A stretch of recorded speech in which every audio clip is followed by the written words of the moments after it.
Well,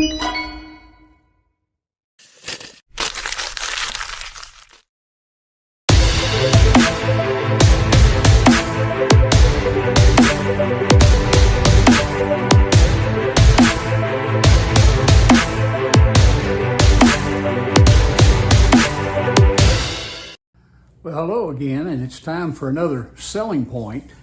Today, the selling point is called 1 degree of difference. My friends up in the northern part of the country are going to have fun with me today, but if you live in the southeast, you remember back in 2014 in late January what we call down here Snowmageddon.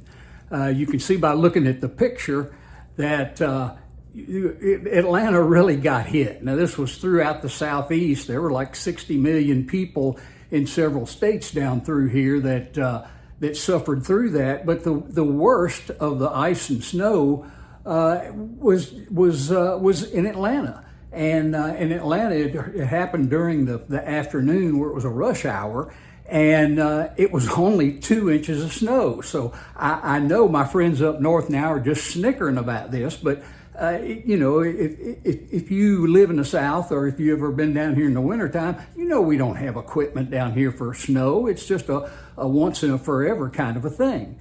But what happened during this event was that there were hundreds of children that were trapped in school overnight, couldn't get out, couldn't get home. Traffic jams, as you can see in the picture, for miles. And again, with only 2 inches. And what transpired cost the city of Atlanta $13.5 million. And they had to treat the roads, they had to pay overtime, they had to get some equipment, they had to feed and house and the employees, they had to clean the streets. And 7 people were killed during this event. But the ironic thing about it is if the temperature had only been 1 degree more, it would have just been another rainy commute in the city of Atlanta. Now, apply that same mindset to a sales call. Think back to when, if you had just asked one more question, you might have uncovered a serious objection or an interest or a specific need, etc. It could be any number of things. One more question can make the difference between you winning a sale rather than the competition taking it from you. So I want to give you 5 questions. There's nothing magic about them, but simply by asking just one of these, it just might make the difference and could separate a prospect from a suspect. Here they are. Question 1. Mr. Prospect, to ensure that I meet your expectations, what specific information is important to you for making a business decision like this?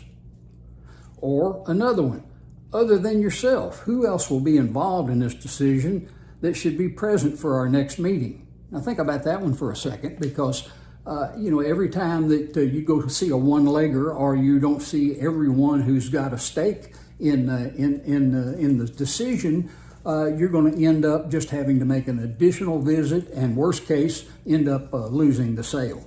The third one, if I could demonstrate how we could deliver greater value by your definition, are you open to changing vendors and working with my company? Now, I think that one's important from the simple fact that you know, he may turn around and tell you something that would be a reason that he could not make a change. And why would you then waste your time going and doing a data dump or whatever it is you're going to do if he's not a qualified prospect at that particular point in time? The next one, how familiar are you with my company's history of world-class customer service? And again, you know, I don't think you need to bore somebody with a lot of figures about how big you are and how many people you got, all that kind of stuff. But again, the key here is a history of world-class customer service. You know, zero in on those kind of things that are going to help you to do a better job with that prospect. And then finally, what concerns do you have that could get in the way of us working together? Now, that one's interesting because he may come back and say, well, we got a problem here because the guy that owns the company, his brother owns a pest control company and they're the ones that take care of this. Or, you know, he owns an air conditioning company and so therefore I can't buy an HVAC system from you.